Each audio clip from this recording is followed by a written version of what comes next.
অবতার। শ্রেষ্ঠ কেন? এই কলিযুগে যদি কাউকে প্রাণে মারেননি, একমাত্র প্রেম ভক্তি হরিনাম দিয়ে কলিযুগকে উদ্ধার করেছে। তাই তো মহাজন বললেন, ওরে অবতারের সার আমার গোড়ায় অবতার, অবতারের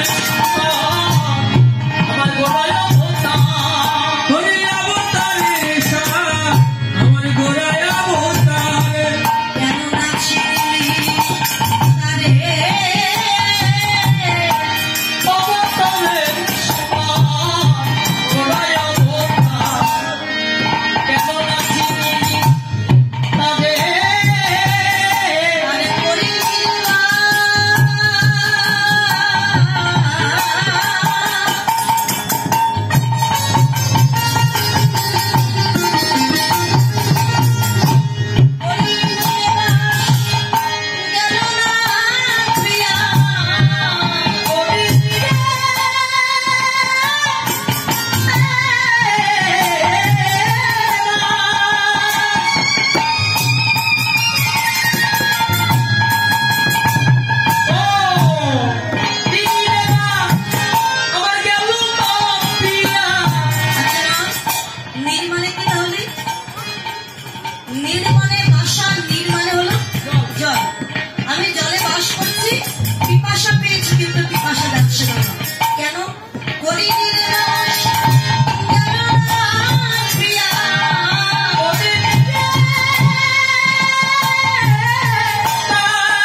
দিচ্ছে।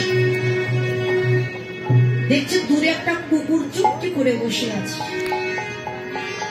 ভগবানের প্রসাদ সবার পাওয়ার কিন্তু অধিকার আছে বলে। কুকুরটার কাছে গিয়ে শিবানন্দ বলে, কি রে প্রসাদ পেয়েছিস? সে কোনো মানুষ নয় যে কথা বলে। কি রে প্রসাদ পেয়েছিস? কুকুরটা কিছু বলছে। প্রসাদ পাবি? আচ্ছা দাঁড়া, আমি তোর জন্য প্রসাদ দিচ্ছি।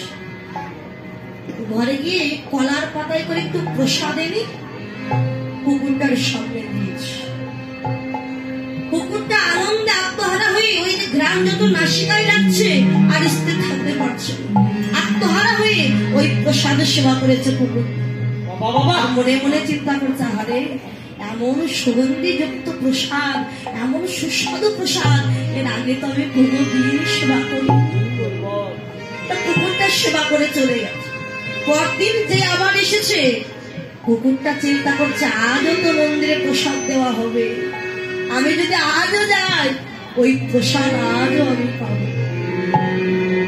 পরদিন আবারও গেছে, শিবানন্দ দেখছেন সেই কুকুরটা এসেছে। তো কুকুরটাকে দিন প্রসাদ দিয়েছে। একদিন যায়, দুদিন যায়, 3 দিন যায়, এমনি ভাবে যেতে যেতে ওই কুকুরটা ওই বাড়ি থেকে আর কোথাও যায়, কারণ ওরা প্রত্যেকদিন প্রসাদ পাচ্ছে। কুকুরটা যায়, কুকুরটার প্রতি শিবানন্দের একটা মায়া চলে এসেছে, আর শিবানন্দের প্রতি কুকুরটার একটা মায়া চলে এসেছে। কয়েকদিন তো চলে গেল, মাসের মাঝখানে যদি একাদশীর দিন এলো, মাসে কয়টা করে একাদশী মা? 2টা। তো যখনই মাসের মাঝখানে একাদশীর দিন এসেছে, তখন শিবানন্দ চিন্তা করছে আজকে তো একাদশী, আর মন্দিরে তো আজকে অন্ন দেওয়া হবে না, আজকে ফল প্রসাদ দেওয়া হবে।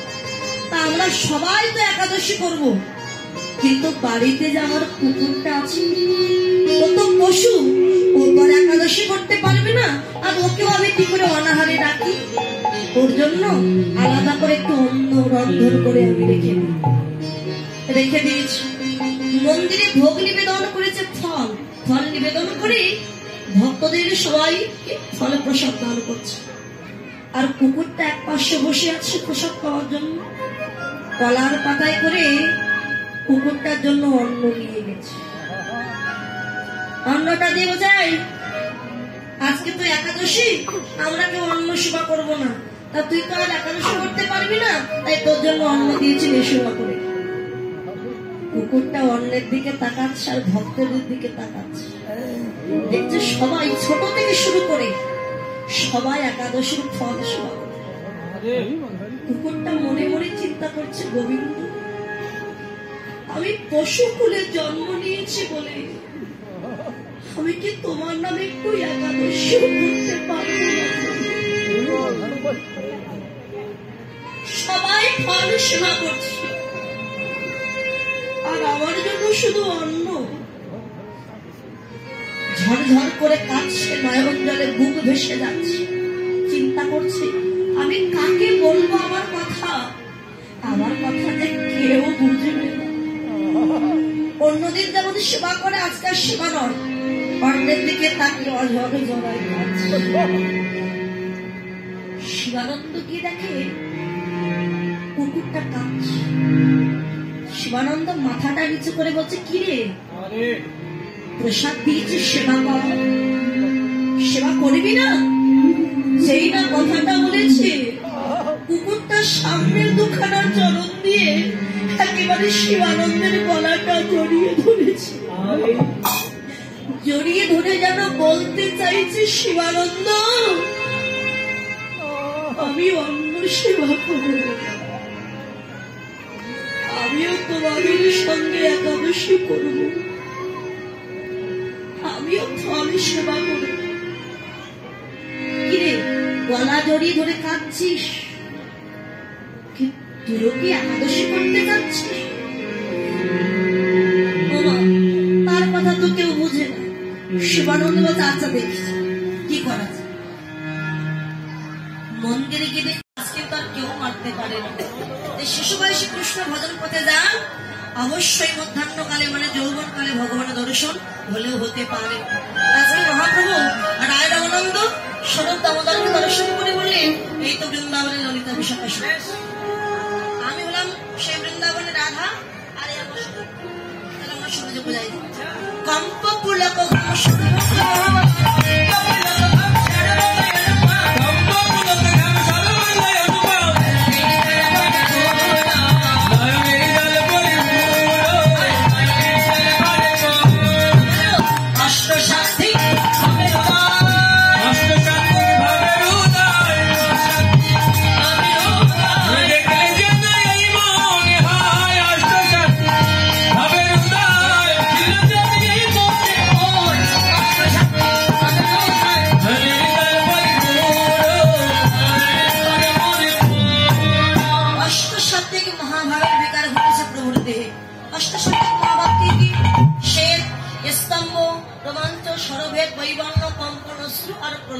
এই মহাভাগ্নে মহাভাবের বিকার ঘটে ব্রহ্মচার্য যেন কিশোরী হয়েছে রায় কিশোরী রায় কিশোরী স্বর্ণকর মিলে আজকে কিশোরী হয়েছে।